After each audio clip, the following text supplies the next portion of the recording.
మందకృష్ణ మాదిగ గారు మాట్లాడిన అంశంలో మళ్ళీ ఒకసారి క్లియర్‌గా ఇందాం ఆయనది. ఆలయాల్లో అయితే ఇక్కడ కేవలం ఏం జరుగుతా బ్రాహ్మణులని ఉంది పూజారులుగా అంటే, చేసే వ్యవస్థ రద్దు కావాలి. బ్రాహ్మణులు ఎందుకు చేయాలి? పేటెంటా? అని అంటున్నారు. పేటెంట్, పేటెంట్ అని. కేవలం బ్రాహ్మణులని పూజారులుగా చేసే వ్యవస్థ రద్దు కావాలి. ఏంది అది పేటెంటా? ఎందుకు రద్దు కాదు? ఈ రాజ్యాంగంలో ఏదైనా రద్దు చేయవచ్చుగా. ఈ రాజ్యాంగం ఈ దేశంలో కుల వ్యవస్థ వద్దనుకుంటే రాజ్యాంగం రద్దు చేస్తుంది కదా. పార్లమెంట్లో బిల్లు పాస్ అవుతే రద్దు అవుతుంది కదా. దానికి అనుగుణంగా రాష్ట్రపతులు ఆర్డర్లు తీయవచ్చు కదా. ఎందుకు రద్దు కాదు? ఎందుకు?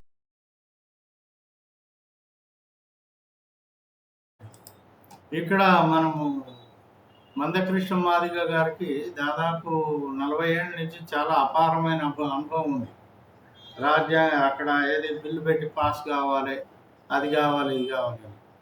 మరి మీరు సాధించిన ఒకానొక అంశం వర్గీకరణ ఎంతవరకు బిల్లు పెట్టగలిగారు? ఎంతవరకు సక్సెస్ అయ్యగలిగారు? ఇప్పుడు ఏమైతుందంటే ఎవరిది పేటెంట్ కాదు. ఇప్పుడు మానవాళ్ళని అణిసివేయాలని చేసిన యొక్క కుట్రలు కావచ్చు, లేకుంటే మీ పైన ఇప్పుడు అన్ని మతస్థులు వచ్చి మేము ఎస్సీ అని చెప్పి వాళ్ళు చేయడం కానీ, వాళ్ళకేం పేటెంట్ లేదు కదా. ఇక్కడ విషయం ఏంటంటే, బ్రాహ్మణుల మీద మీరు ఏవైతే మాట్లాడతారో ఫస్ట్ ఒకటి అవగాహన తెచ్చుకోవాలి. ఫస్ట్ ఆఫ్ ఆల్ మేము కూడా పూజారులుగా వస్తాము అన్నప్పుడు చిన్నజీఆర్ స్వామి గారు ఎంతోమందిని మరి అన్ని కులాల వాళ్ళని చేరదీసి అక్కడ తయారు చేస్తున్నారు. మరి మీరు ఎంతమందిని చిన్నజీఆర్ స్వామి దగ్గరికి పంపించారు? మళ్ళా చిన్నజీఆర్ స్వామి దందాలు చేస్తాడు, వ్యాపారాలు చేస్తాడు. ఆయనంతా ఒక రియల్ ఎస్టేట్ వ్యాపారం అని కూడా కామెంట్ చేస్తారు. ఒకటి ఏదైనా విమర్శ మనం చేస్తున్నాము అంటే దానిలో అంటే ఈయనకేం తెలివి తక్కువగా ఏం కామెంట్ చేయట్లేదు. మందకృష్ణ మాదిగ బాగా మంచి మేధావి, ప్రధానమంత్రి కౌగిలించుకునేంత వరకు వెళ్ళాడు, చాలా మంచి మేధావి. కానీ ఇక్కడ ఏమవుతుందంటే మీరు ప్రయత్నాలు చేస్తున్న కొన్ని అంశాల పట్ల మీరు ఎంత సక్సెస్ అయ్యారు అనేది కూడా చూసుకోండి. రెండవది, గుళ్ళలో కేవలం బ్రాహ్మణులే ఉన్నారా? Do you know endowment act? Mandakrishna Madiga garu చెప్తున్నా, ఎండోమెంట్ యాక్ట్ తెలుసా మీకు? దీపధూప నైవేద్యము పాలసీ తెలుసా మీకు? దీపధూప నైవేద్యం ఏమిటి? ప్రతి గ్రామంలో, ప్రతి మండలంలో, ఎక్కడైనా ఏ దేవాలయంలో అయినా దీపధూప నైవేద్యం కింద అన్ని రకాల కులాల వాళ్ళు ఈరోజు పూజారులుగా పనిచేస్తున్నారు.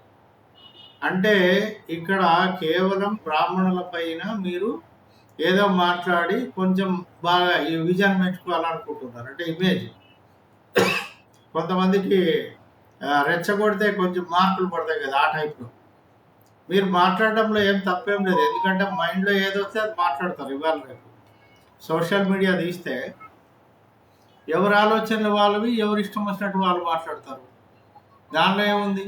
మీరు కొత్తగా ఏం మాట్లాడడంలే. ఇది బ్రాహ్మణుల మీద ద్వేషం అనేది నాట్ ఓన్లీ బ్రాహ్మణిజం, ఇది లాట్ ఆఫ్ అంటే కొన్ని దశాబ్దాల యుగాల ముందు కూడా బ్రాహ్మణులకి సత్యయుగము, మనకు త్రేతాయుగము, ద్వాపర యుగము, కలియుగము, ఈ యుగాల్లో కూడా వాళ్ళ పాత్ర వాళ్ళకు ఉంది, లేకుండా. అయితే ఇక్కడ ఏంటంటే, ఎప్పుడైతే యుగాల ద్వారా ఎక్కడో వేద సంపత్తి అదంతా ఎట్లా వచ్చింది? వేదాలను కేవలం నోటికి నేర్చుకొని 14 సంవత్సరాలు కఠినంగా నేర్చుకున్న తర్వాతనే ఒక వేద విద్యార్థి బయటకు వస్తాడు. వేద విద్యార్థి ఈరోజు ఏం కోరుకుంటున్నాడు? వాళ్ళ ఇంటికి ఆదాయమా? ఏం కోరుకుంటున్నారు?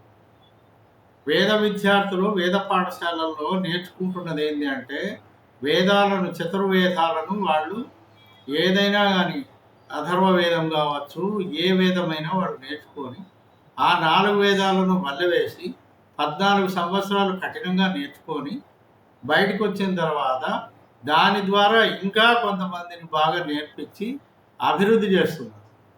ఇప్పుడు మీరు అనుకుంటున్నారు ఏదో దేవాలయంలో 5 మంది 6 మంది ఉన్నారని. కొన్ని లక్షల మంది ఉన్నారు, మోర్ దాన్ 2.5 crores ఉన్నారు. మీరేదో లెక్కలు చెప్తుంటారంటే ఈయన మందకృష్ణ మాదిగ గారు కాదు, కొంతమంది లెక్కలు చెప్తుంటారు, వీళ్ళు ఎంత ఉన్నారు 3% అని. 3% కాదు బాబు, మీరు ఆలోచన చేయండి. 2.5 కోట్లు 3 కోట్ల పైగా వేద విద్యార్థులు, వేద పండితులు, వేద సభలు జరుగుతాయి. మీకు ఏం తెలుసు అని ఎక్కడ కూర్చొని మాట్లాడదు. నాకు పెద్ద నవ్వు వస్తుంది వీళ్ళని చూస్తే. ఇప్పుడు ఇక్కడ ఈయనేమంటున్నాడు, ఏమన్నా పేటెంటా? నువ్వు అన్నావా పేటెంట్ అని? పేటెంట్ కాదు, దట్ ఈజ్ ధర్మం. సనాతన ధర్మంలో ఏముంటుందో దాన్ని ప్రాపకం చేయాలి, నేర్పించాలి, అభివృద్ధి చేయాలి, సమాజాన్ని ఉద్ధరించాలి అంటే ఇది నేర్చుకోవాలి. రెచ్చగొట్టేది కాదు సమాజాన్ని ఉద్ధరించడం అంటే. సనాతన ధర్మం ఏం చెప్తుంది అంటే అందరినీ సమానంగా చూడు, అందరికీ నేర్పించు, అందరూ బాగుపడేటట్లు చేయి, సర్వే జన సుఖినో భవంతు అని చెప్తుంది వేదం. అదేమీ లేకుండా నీకు పేటెంటా, నాకు పేటెంట్, ఎవడు చెప్పిండు మీకు పేటెంట్ అని? ఇప్పుడు స్టాలిన్ వాళ్ళు అక్కడ జీవో ఇచ్చారు, ఏం చేశారు మరి? ఎంతమందిని మార్చగలిగారు? అంటే నేను ఇప్పుడు ఇక్కడ తెలంగాణలో కావచ్చు, ఏపీలో కావచ్చు, మనకు ఖచ్చితమైన ఆర్డర్లు ఉన్నాయి. దీపధూప నైవేద్యం కింద చేసే ప్రతి అర్చకుడు నీకేమి బ్రాహ్మణులు లేరు. ఇంకొకటి, ఇక్కడ గట్టిగా ఒక మాట చెప్పగలుగుతాం, అంటే గ్రామాల్లో పడి మేము చేస్తుంటే మీరేమో దేశాల బట్టి పోవాలన్నా అభివృద్ధికి. కాబట్టి మేము కూడా గ్రామాలను వదిలేసాం, ఎప్పుడో వదిలేసాం, ఈరోజు కాదు, మీకు తెలుసో తెలియదు. మేము గ్రామాలు వదిలేసాం, మా పిల్లలు కూడా వేరే కంట్రీస్లో చదువుతున్నారు, అభివృద్ధి అయ్యారు. ఇప్పుడు ఇదాన్ని ఉద్ధరించండి, మరి ఏం తప్పేముందా? ఇప్పుడు దీనిలో ఏంటంటే దేర్ ఇస్ నో కాంపిటీషన్. ఇప్పుడు వ్యాపారంలో కాంపిటీషన్ ఉంటుంది, ఇంకో దాంట్లో కాంపిటీషన్ ఉంటుంది. దీనిలో కూడా నేర్చుకోండి. ఎవరు వద్దంటున్నారో? వద్దని చెప్పామా? ఆన్లైన్లో వేదాలు ఉన్నాయి. ఇప్పుడు మన ఎవరో మహానుభావుడు ఆయన మొత్తము అన్ని 4 వేదాలు ఒక బుక్లో ఇచ్చేస్తాడంట, వాయము దండం పెట్టాలి. ఇప్పుడు ఎవరి అభిప్రాయం వాళ్ళది? ఆయన ఆ పుస్తకం ప్రింట్ వేయొద్దు అని ఏ బ్రాహ్మణుడు కూడా చెప్పలే కదా, చెప్పాడు ఎవరైనా? సో ఇట్లా కొన్ని మాట్లాడుతుంటారు. ఇక మాకు కూడా కొంచెం నిజంగా చెప్పాలంటే నవ్వుస్తుంటుంది ఇలాంటి చూస్తే. ఇప్పుడు ఎవడు పేటెంట్ కాదు, ఎవడెవడు పేటెంట్ కాదు దేనికి కూడా. అట్లా అంటే ఫలానా వృత్తి మీరే చేయాలని మన పేటెంట్ ఉందా? ఇప్పుడు ఇవాళ ముస్లిమ్స్ ఏమైనా ఓన్లీ గడ్డాలు చేసుకుంటున్నారా? అన్నీ చేసుకుంటున్నారు వాళ్ళు, మరి దాన్ని మనాలి. కాబట్టి ఏ వృత్తి ఎవడికి పేటెంట్ కాదు. అంటే ఐ థింక్ మందకృష్ణ మాదిగ గారు ఏదో ఎక్స్పెక్ట్ చేసి కామెంట్ చేసినట్టుగా అనిపించింది. చూద్దాం ఇంకేం మాట్లాడతారు మరి. ఎందుకంటే చాలా ఉన్నాయి కదా ఇట్లాంటివి, ఈ మధ్య కాలంలో చాలా చాలా వస్తున్నాయి. మాకు కూడా కొంచెం లోకజ్ఞానం తెలుస్తుంది ఈ మధ్య. ఎందుకంటే మేము కేవలం వేదాలపైన, సంస్కృతులపైన, ధర్మం పైన, సనాతన ధర్మం పైనే ఉన్నాం కదా. ఇప్పుడిప్పుడే మాకు కొంచెం తెలుగులు వస్తున్నాయి మీరు మాట్లాడే మాటలను బట్టి. అప్గ్రేడ్ కావాలి మేము కూడా కదా. కాబట్టి వీళ్ళు ఇప్పుడు నిన్న సామెల్ మాట్లాడిన మాటలు కావచ్చు, లేకుంటే ఈయన మందకృష్ణ గారు రెచ్చగొట్టేది కావచ్చు, ఇంకొకరు కావచ్చు, ఆ కంజాయిలే కావచ్చు, వీళ్ళు మాట్లాడే మాటల వల్ల ఏమవుతుందంటే మా సమాజంలో అప్గ్రేడ్ అవుతున్నారు. ఏం చేయాలి? ఖచ్చితంగా అవుతాం. ఇప్పుడు వేదాలని వల్ల వేసిన వాళ్ళం సమాజాన్ని వల్ల వేయడం మాకెంత? ఆఫ్టర్ ఆల్ చిన్న ఆవగించంత మాకు. కాబట్టి ఈ విషయంలో మనమే ఇబ్బంది పడాల్సిన పని ఏం లేదు. ఆయన చెప్తున్నాడు, బహుశా ఏదో ఎక్స్పెక్ట్ చేశాడు, లెట్ దెమ్ ఎంజాయ్, అంతే కదా. కాదు నేను అంటున్నా, ఈ దేశ హిందూ దేవాలయాల్లో భక్తులు అన్ని వర్గాల వాళ్ళు ఉన్నప్పుడు పూజారులు మాత్రం బ్రాహ్మణులు మాత్రం ఎందుకు ఉండాలి? వెంకటేశ్వర స్వామిని నమ్ముకున్న వాళ్ళు హిందూ సమాజంలో అన్ని వర్గాల వాళ్ళు ఉన్నారు. రాముణ్ణి నమ్ముకున్న వాళ్ళు హిందూ సమాజంలో అన్ని వర్గాల వాళ్ళు ఉన్నారు. ఓకే, కృష్ణుడిని నమ్ముకున్న వాళ్ళు, ఇతరులు నమ్ముకున్న వాళ్ళు అన్ని వర్గాల్లో ఉన్నారు కదా. దేవుడి దగ్గర, గర్భగుడి దగ్గర పూజా వృత్తి చేసే కాడ బ్రాహ్మణులు ఎందుకు ఉండాలి? వాళ్ళు ఏమైనా దైవదూతలా? దేవుడు బ్రాహ్మణులను మాత్రమే ఉండాలని ఇక్కడ నన్ను చెప్పిండా? వెంకటేశ్వర స్వామి చెప్పిండా? రాముడు ఏమన్నా చెప్పిండా? కృష్ణుడు ఏమన్నా చెప్పిండా? ఇంకెవరైనా చెప్పిండ్రా? హిందూ దేవాలయంలో బ్రాహ్మణులు మాత్రమే పూజారులు ఉండే వ్యవస్థ రద్దు కావాలా? నా డిమాండ్.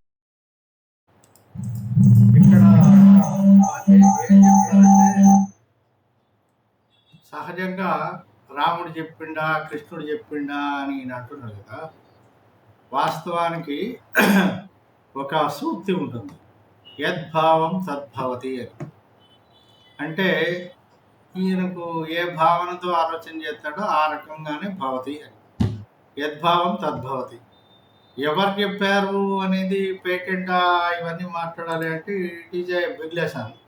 అండ్ ఒకటేంటంటే ఇప్పుడు మనకు ఇక్కడ వీడియోలో కనిపిస్తున్నట్టుగా పేటెంట్ విషయము తర్వాత వీళ్ళే ఉండాలి అనేది ఇందాక నేను చెప్పిన దీప ధూప నైవేద్యం అనే ఒక స్కీము తీసుకొచ్చి అక్కడ ఎవరైతే సత్ప్రవర్తనతో కొంచెమన్నా కనీసం అర్చకత్వం కొంచెం అంటే సంకల్పం చెప్పడము, దీపం పెట్టడము, ఒక నియమావళిలో వచ్చే హిందూ సోదరులు ఎవరైనా కూడా ఇక్కడ మనం చేయొచ్చు దేవాలయంలో అనేది ఉంది.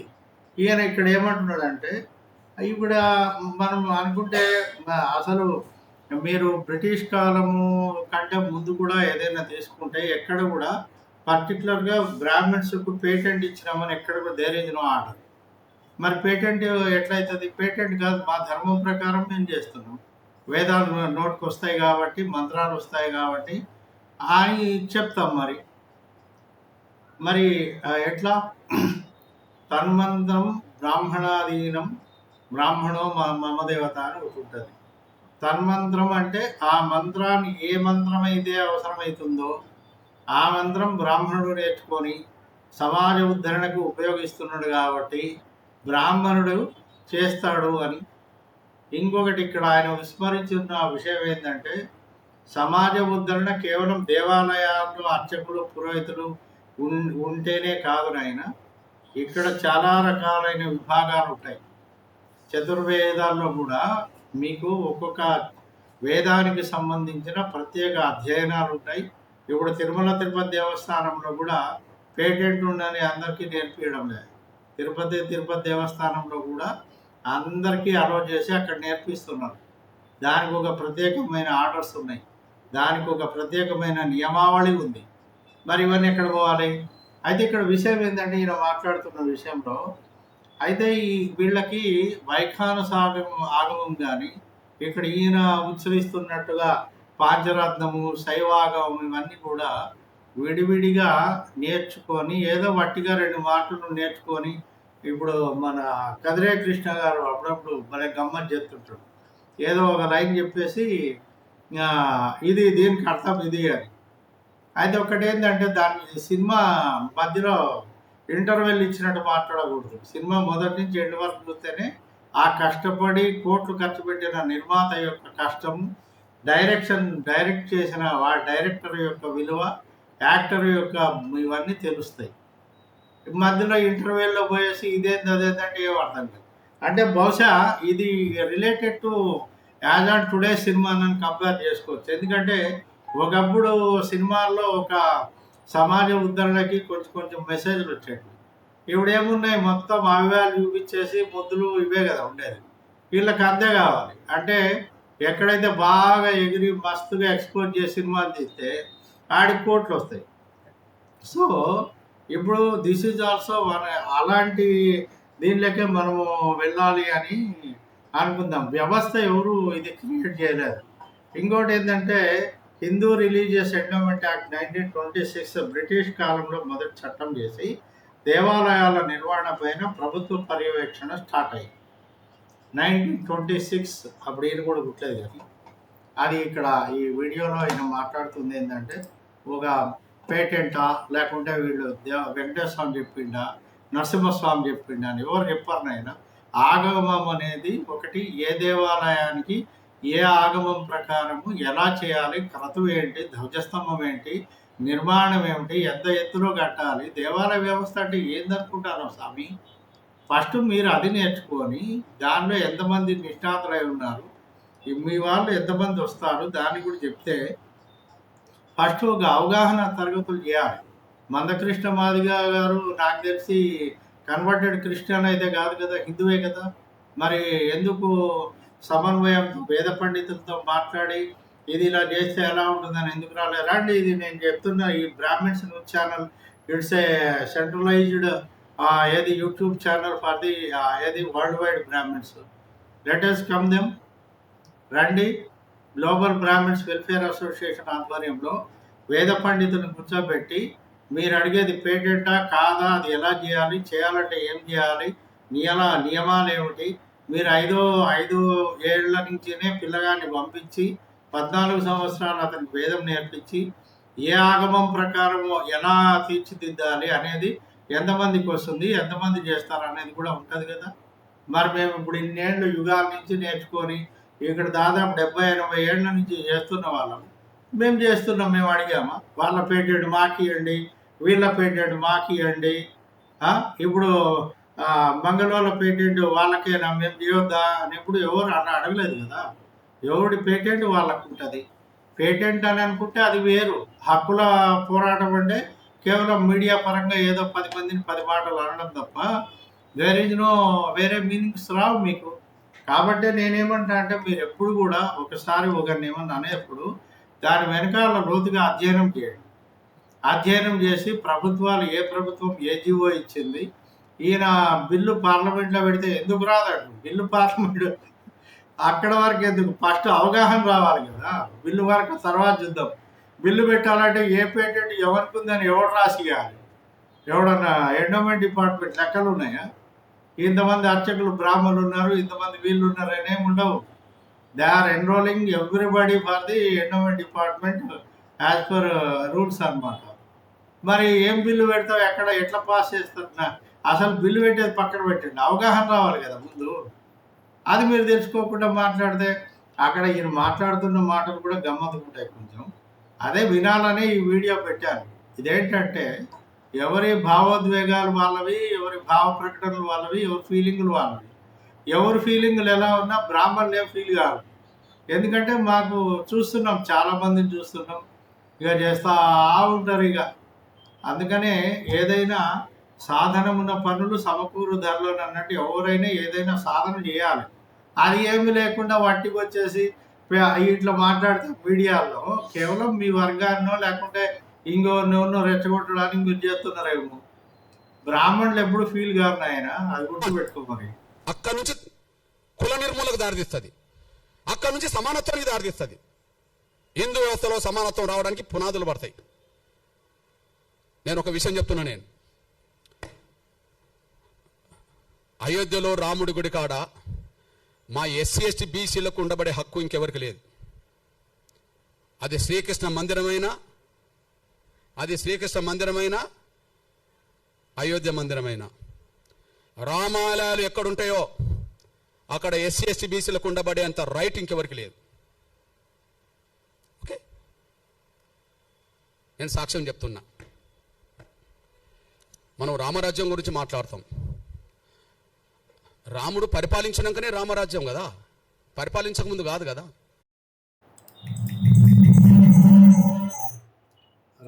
రైట్ గురించి మాట్లాడుతుంటేనే అంటే అప్పుడు మా ఎస్సీ ఎస్టీ బీసీలకే రైట్ కావాలంటే అప్పుడు మీరు పేటెంట్ అడుగుతున్నారా? పేటెంట్ ఎందుకు ఇస్తారు? మరి వీళ్ళకే అయినప్పుడు మీకు ఎట్లా ఇస్తారు? మాకే లేదు పేటెంట్. మీరు అదే ఇప్పుడు ఫస్ట్ స్టేట్మెంట్ ఏంది, ఈ బ్రాహ్మణులు ఏమైనా పేటెంటా? ఇక్కడేమో మళ్ళా వీళ్ళే ఉండాలి, వీళ్ళకే రావాలి రైట్స్ అంటే అది పేటెంటే కదా.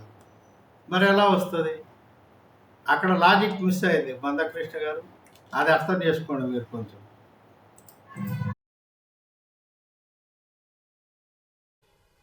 ఆయన భౌతికంగా వ్యక్తిగా జీవించాడు కాబట్టి ఒక రాజు, క్షత్రియ కులం, క్షత్రియ వంశం.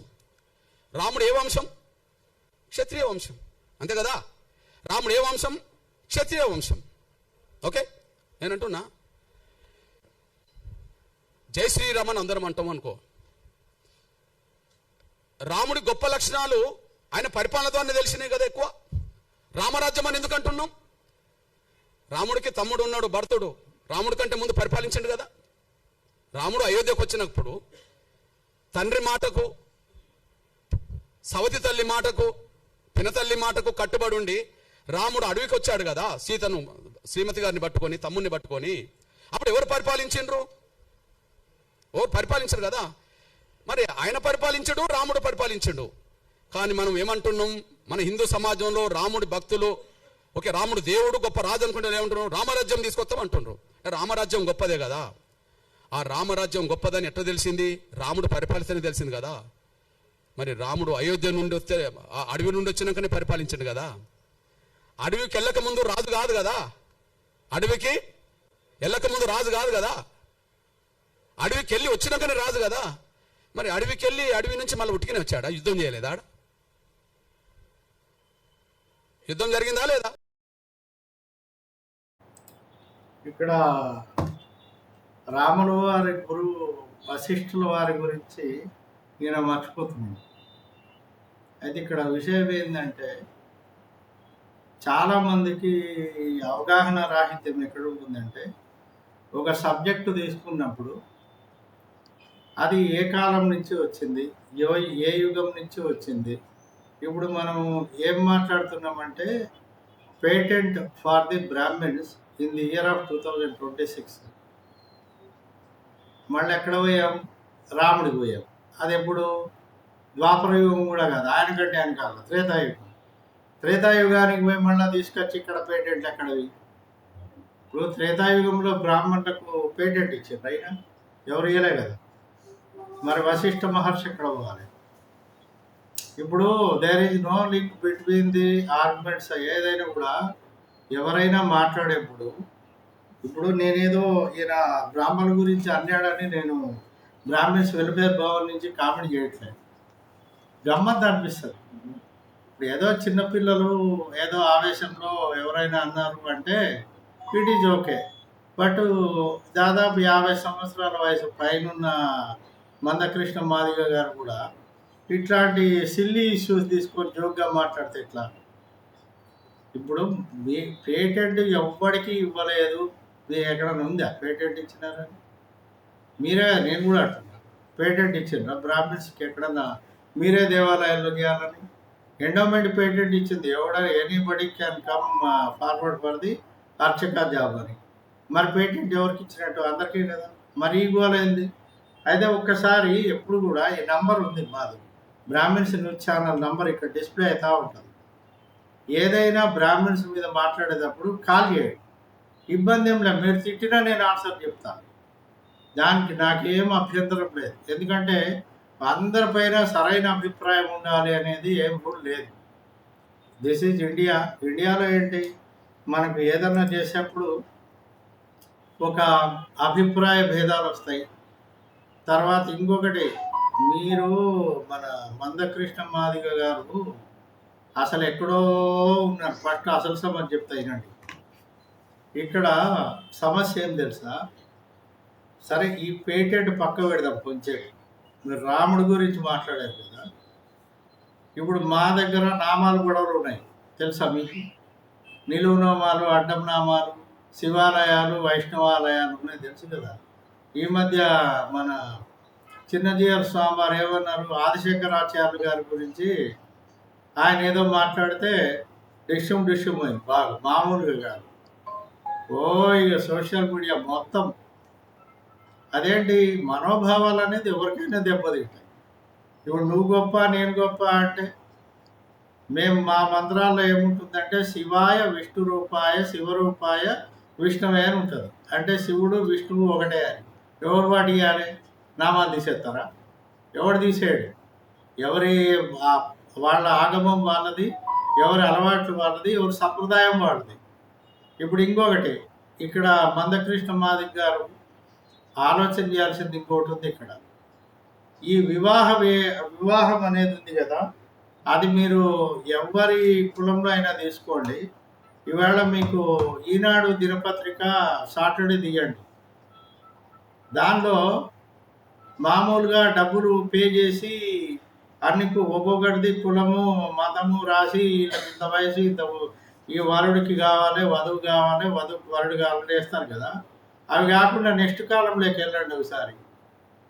కాపోళ్ళకే సపరేట్ ఉంటుంది, క్రిస్టియన్లకే వేరే ఉంటుంది, మన మాదిగలకే వేరే ఉంటుంది. కేవలం మాదిగలకే మేము చేస్తుంటామని. ఇంకా చాలా ఉన్నాయి నాయన, నువ్వు ఆడున్నావో అసలు నాకు అర్థం కాదు. ఈ నంబర్ చూడు, ఇది నాదే నంబర్ 970 వస్తుంది కదా. ఎప్పుడన్నా ఒకసారి నాకు ఫోన్ చేయ, ఫ్రీగా ఉన్నప్పుడు. ఏదో ఆవేశపడి నీళ్ళు తాగేది అట్లా చేయకు. నువ్వు ఫ్రీగా ఉన్నప్పుడు, లేకుంటే బర్కత్పురంలో మా ఆఫీస్ ఉంటుంది. ఎప్పుడైనా ఒకరోజు వస్తే కూర్చొని గంటల కొద్దీ చర్చ చేద్దాం. ఇప్పుడు హిందువుగా మాట్లాడినప్పుడు హిందువుగా మాట్లాడాలి, పేటెంట్ గురించి మాట్లాడినప్పుడు పేటెంట్ గురించి మాట్లాడాలి, ఆగమాల గురించి మాట్లాడినప్పుడు ఆగమాల గురించి మాట్లాడాలి, వేదాల గురించి మాట్లాడినప్పుడు వేదాల గురించి మాట్లాడాలి, సొసైటీలో హిందువుల గురించి మాట్లాడితే హిందువుల గురించి మాట్లాడాలి. పేటెంట్ ఎవరికి ఇచ్చిండు? ముస్లిమ్స్కి ఇచ్చిండు. అబ్బాయి మసీదుల్లో వాళ్ళు చేయమని మా కొడతారు గుద్ద మీద వాళ్ళు. అంటే ఏంటంటే వాళ్ళ ప్రక్రియ వాళ్ళు చేస్తారు. క్రిస్టియన్లకు పేటెంట్లు ఇచ్చిండు. అబ్బాయి చర్చిల్లో చేయమని ఎవడిచ్చిండు? ఏది ఉంది? ఏది ఒకటి జీవో తీయండి. బ్రిటిష్ కాలం నుంచి బ్రిటిష్ కాలంలో వదిలేసిపోయారు ల్యాండ్స్. అప్పుడు అన్ని చర్చిలు ఉన్నాయి. గుళ్ళని ఇబ్బంది పెట్టి అక్కడ కూడా చర్చిలు కట్టుకున్నారు. ఇప్పుడు కూడా గల్లీకి చర్చి కట్టుకుంటున్నారు. ఇప్పుడు మనవాళ్ళు కూడా చాలామంది కన్వర్ట్ అయ్యి క్రిస్టియన్లకి పోయారు. ఇవాళ రేపు ఏం నడుస్తుంది? సబ్జెక్ట్ ఏంది? వర్గీకరణే కదా. కాబట్టి there are lot of issues in this society. ఇప్పుడు బ్రాహ్మిన్స్ మీద ఎవరేం మాట్లాడినా మాకు ఆశ్చర్యం అనిపిస్తుంది, అంతే తప్ప మాకు కోపం రాదు. ఎందుకంటే ల్యాక్ ఆఫ్ నాలెడ్జ్ అంతే. మందకృష్ణ మాదిక్ గారు కూడా ఇప్పుడు చెప్పేది ఏంటంటే, మీరు ఏదో ఆర్గ్యుమెంట్ చేస్తున్నారు బాగానే ఉంది, కానీ మీరు ఏదైనా అనేప్పుడు లోతుగా అధ్యయనం చేయండి, లేదా బ్రాహ్మణ సంఘాల దగ్గరికి రండి, లేదా ఇక్కడ రండి. మా ఆఫీస్ బర్కత్పూర్ హైదరాబాద్లో ఉంది, ఇక్కడే ఉంటారు కదా, ఎందుకు వచ్చి మాట్లాడండి. ఇక్కడ భోజనం కూడా పెడతాం. మీరు రాకూడదని చెప్పలే కదా. ఇక్కడ హమారా ప్రసాద్ ఉన్నాడు కదా, ఏంది రాష్ట్రీయ దళిత సేన పెట్టి హమారా ప్రసాద్ సుమారుగా 10-20 సార్లు మా దగ్గరకు వచ్చి ఉంటాడు. ఎన్నో విషయాలపైన మాట్లాడుతుంటాడు. ఆయన చాలా విషయాల్లో దొంగ అంబేద్కర్ ఇష్టాన్ని తిడుతుంటాడు. నేను ఎప్పుడు దాంట్లో ఇన్వాల్వ్ కాలేదు, ఎందుకంటే నాకు అసలు తెలియదు. అట్లాంటివి నాకు అసలు ఐడియా కూడా లేదు. కాబట్టి ఎవరికి గొడవ వాళ్ళది. కరాటే కళ్యాణి ఉంది, ఆమె ఒక స్టైలు. లలిత్ ఉన్నాడు, లలిత్ ఒకటి. శివజ్యోతి అని ఏది ఇంకోటి ఏదో ఉంది, వాళ్ళది ఒకటి ఉంది. ఎవరి ఇబ్బంది వాళ్ళది. అందరూ మాట్లాడేటోళ్ళే సొసైటీలో. కాకపోతే ఎంటర్టైన్మెంట్ చేయకండి, ప్రాక్టికల్గా రండి. మీరు బిల్ పాస్ చేయాలన్నారు కదా, ఫస్ట్ ఆఫ్ ఆల్ మీరు కూడా ఒకటి ఆలోచన చేయండి. మీకు కంప్యూటర్ వస్తుందో రాదు, ఆ కంప్యూటర్ పెట్టుకొని చాట్ జీపీటీ పెట్టుకొని ఏ పేటెంట్ ఎవరికి ఇచ్చింది ఎంక్వైరీ చేయండి. దానిలో వస్తుంది, ప్రింట్ వేసుకోండి, చదవండి. ఈ పేటెంట్ వీళ్ళకే ఇవ్వాలని ఎక్కడన్నా ఉందా?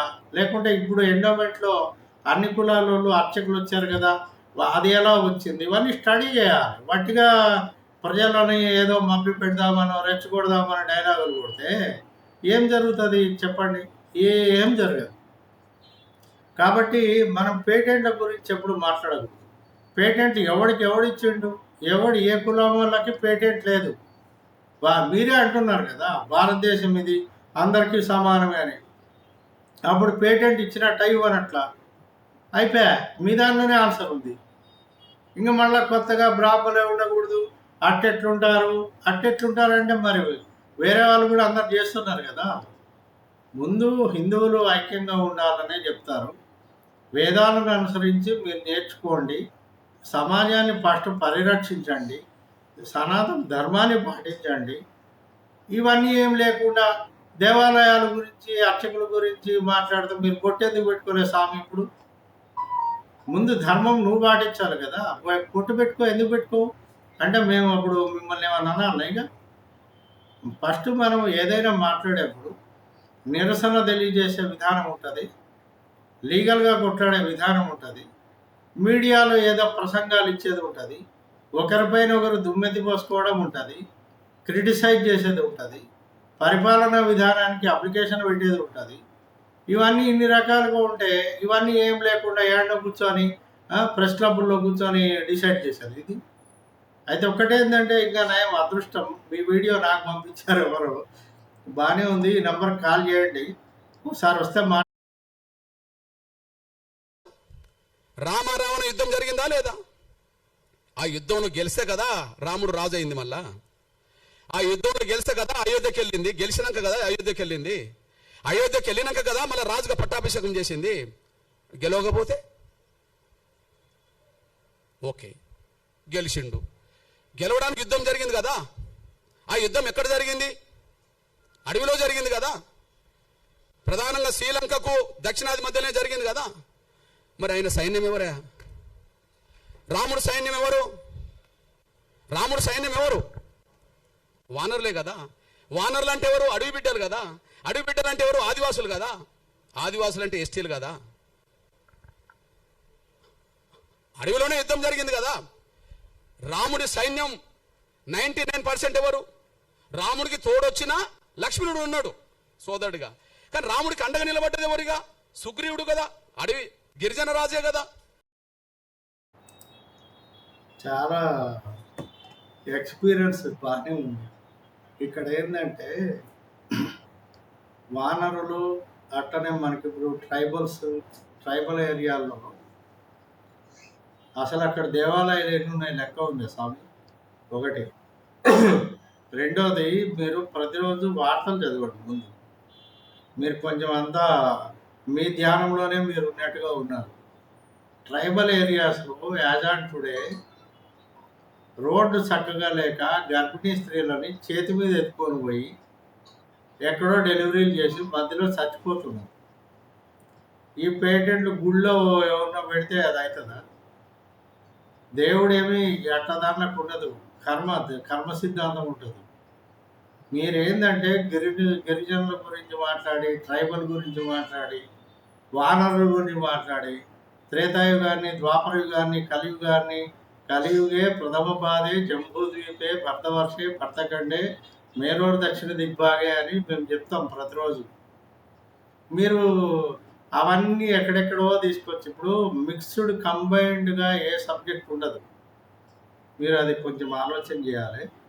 ఇంకో విషయం ఏంటంటే ఇక్కడ మీరు సబ్జెక్టుని ఒక దగ్గర నుంచి ఇంకో దగ్గర తీసుకపోతే వినేవాడికి బాగానే ఉంటుంది.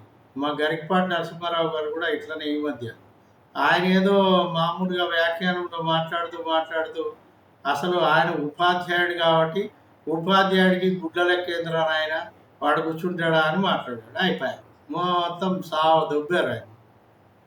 ఇప్పుడు ఇక్కడ ఏమవుతుందంటే ఒక సబ్జెక్టు మాట్లాడేప్పుడు ఆ సబ్జెక్టు వరకు ఉంటేనే అది సత్ఫలితాన్ని ఇస్తుంది.